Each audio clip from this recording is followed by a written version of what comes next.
Olá, pessoal. Me chamo Cíntia. Faço enfermagem na Faculdade São Francisco da Paraíba. Estou no 6º período e vou abordar um pouco para vocês o tema escolhido da disciplina Saúde Coletiva ministrada pelo professor Anderson. Antes de abordar sobre o assunto, vamos voltar um pouco o tempo e conhecer os dados históricos sobre a meningite. Os primeiros casos de meningite do Brasil foram registrados em São Paulo, em fevereiro de 1906, entre imigrantes europeus oriundos da Ilha da Madeira, em Portugal. De acordo com o estudo do Departamento de Medicina Social da Faculdade de Ciências Médicas da Santa Casa de São Paulo, os pacientes tiveram que ser isolados para evitar a proliferação da doença. E aí, o que aconteceu no Brasil nesses 3 anos? Em 1920, ocorreu a primeira epidemia de meningite meningocócica em São Paulo. O motivo, segundo os médicos, foi a condição precária de moradia dos operários. A incidência da doença teria aumentado 8 vezes nesse período. O auge da epidemia foi em 1923, quando os casos aumentaram 12 vezes mais.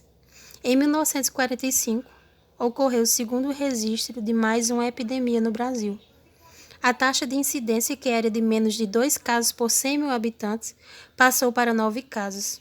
Foram quase 2.000 casos, mas a mortalidade caiu graças ao uso do antibiótico, segundo o estudo. E aí, em 1971, o Brasil registrou a pior epidemia de meningite, em plena ditadura militar. O caso ocorreu na cidade de São Paulo e alcançou seu auge em 1975, quando houve o registro de 411 mortes, sendo uma média de uma morte por dia. Segundo dados do Conselho Regional de Medicina do Estado de São Paulo, o órgão ressaltou que a letalidade da doença tende a diminuir em momentos epidêmicos, devido ao diagnóstico e tratamento precoce. Mas o que é a meningite? É uma doença que atinge o sistema nervoso, caracterizado por um processo inflamatório que atinge a membrana que envolve o cérebro e a medula espinhal. E aí, quais são os seus agentes etiológicos? A meningite pode ser causada por diversos agentes infecciosos, como bactérias, vírus, fungos e agentes não etiológicos, por exemplo, um traumatismo. E aí, dentre esses agentes, o mais comum são as bactérias e os vírus. Mas o que são as meninges? É uma membrana que envolve o cérebro e a medula, que serve como uma barreira contra agentes infecciosos e células neoplásicas, composta por 3 camadas: pia mater, aracnoide e dura mater. No espaço entre a aracnoide e a pia mater, circula o líquido cefalorraquidiano, o LCR, ou licor. E aí, eu trouxe para vocês, que são a mais comum, como eu disse a vocês, causada por bactéria, que essas 3 bactérias aí são as mais comuns, e a causada por vírus, o vírus da cachumba e do sarampo. Sarampo, um exemplo para vocês. E aí, como é feita a transmissão da meningite? A meningite é transmitida quando pequenas gotas de saliva da pessoa infectada entram em contato com as mucosas do nariz ou da boca de um indivíduo saudável, e a partir daí vai para o sistema nervoso central. Outro modo de transmissão é a partir de sinusites, infecções de ouvido, atingindo também o sistema nervoso central. E aí, nas meninges, elas causam inflamação que leva a um inchaço, um edema no cérebro. E aí, como mostra a imagem, é transmitida de pessoa a pessoa por vias respiratórias através de gotículas de secreções, tosse, espirro ou pelo beijo. E aí, quais são os fatores de risco que podem levar à meningite? Beber frequentemente bebidas alcoólicas, tomar remédios imunossupressores, usar drogas intravenosas, não ter feito a vacinação, especialmente contra a meningite, sarampo, gripe ou pneumonia, e ter o sistema imunológico comprometido. No caso de doenças autoimunes, que o sistema imunológico é comprometido, um exemplo, HIV ou lúpus. E aí, quais são os sinais e sintomas da meningite? febre, rigidez na nuca, dor de cabeça, mal-estar, náusea e vômito, confusão mental, sensibilidade à luz, dores intensas ou dores nos músculos, articulações, peito ou barriga, manchas vermelhas na pele parecida com picadas, respiração rápida e calafrios. E como é feito o diagnóstico?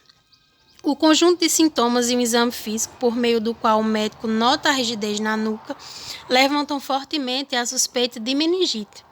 Esse diagnóstico, contudo, não dispensa a realização do exame do líquido cefalorraquidiano, como eu já falei para vocês antes, ou licor, que é retirado por meio de uma punção na região lombar, localizada na parte inferior da coluna.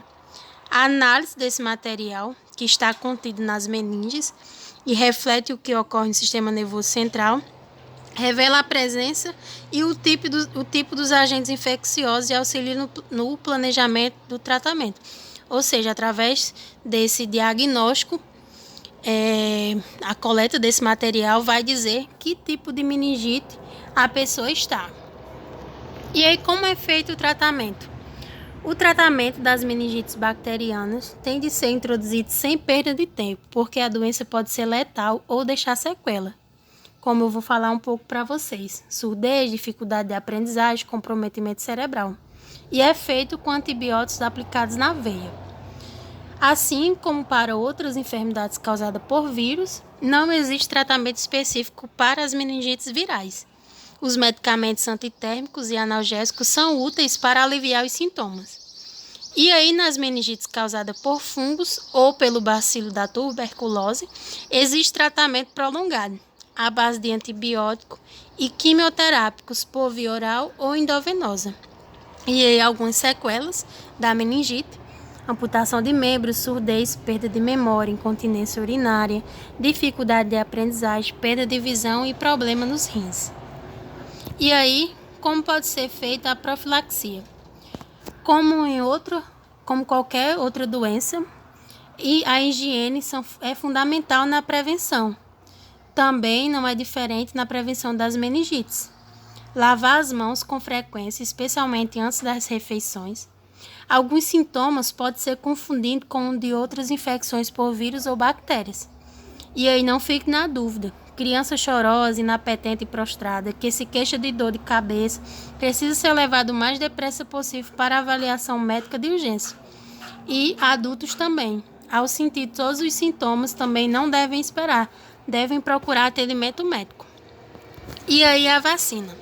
A vacina contra a meningite é de extrema importância, pois a infecção apresenta grande potencial epidêmico.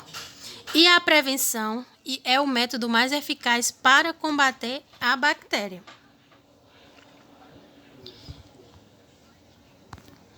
E aí, voltando um pouco para vocês, para falar que o maior índice da doença ocorreu entre menores de 1 ano. Mas a meningite atinge todas as faixas etárias. E essa vacina foi licenciada no país em 74. Segundo a Sociedade Brasileira de Imunizações.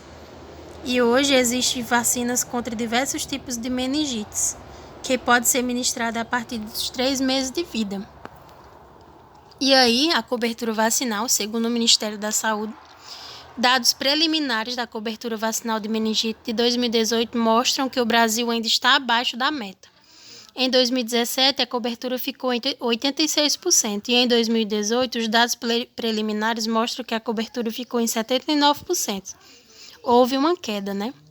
Em 2018, foram registrados 17.219 casos de meningites no Brasil. Em 2017, foram 16.992 e em 2016, 15.629.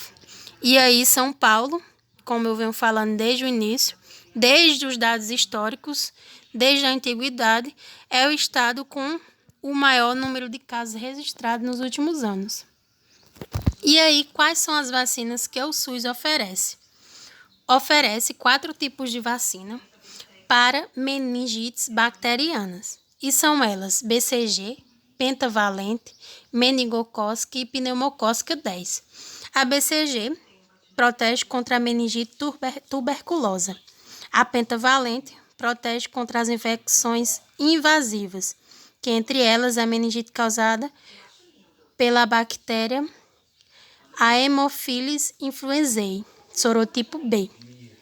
A meningocócica C protege contra a doença meningocócica causada pela bactéria Neisseria sorogrupo C. E a pneumocócica protege contra as infecções invasivas, entre elas a meningite causada por 10 sorotipos de streptococcus. E aí, quando tomar a vacina? A BCG, uma dose ao nascer, a pentavalente, doses aos 2, 4 e 6 meses de vida. A meningocócica, dose aos 3 e 5 meses com reforço de 1 ano. Adolescentes de 11 a 14 anos devem receber dose única como reforço. E a pneumocócica, 10 doses aos 2 e 4 meses com reforço também a 1 ano de idade. E aí, a maioria dos casos de meningite são causados por vírus, 65%. As graves são causadas por bactérias, 35%. E das causas bacterianas, 25% são causadas pela meningococo e 75% por outras bactérias. O calendário vacinal atual cobre a maioria dos agentes bacterianos. Fornece também excelente cobertura para os meningococos mais frequentes no Brasil. E o calendário público pode ser completado com as vacinas particulares, que são aquelas que não tem no SUS, levando em consideração cada paciente. E aí, entre elas, a rede privada oferece vacina para os tipos A, B, C, W e Y. E geralmente as vacinas são dadas de duas formas. Uma vacina conjugada, como o nome diz, cobre os tipos A, C, W e Y, e uma vacina para o tipo B. O Ministério da Saúde diz que não há pedido de incorporação da vacina para a meningite B no SUS, mas o Ministério já estuda a aquisição da conjugada, que é para o tipo A, C, W e Y. Obrigada.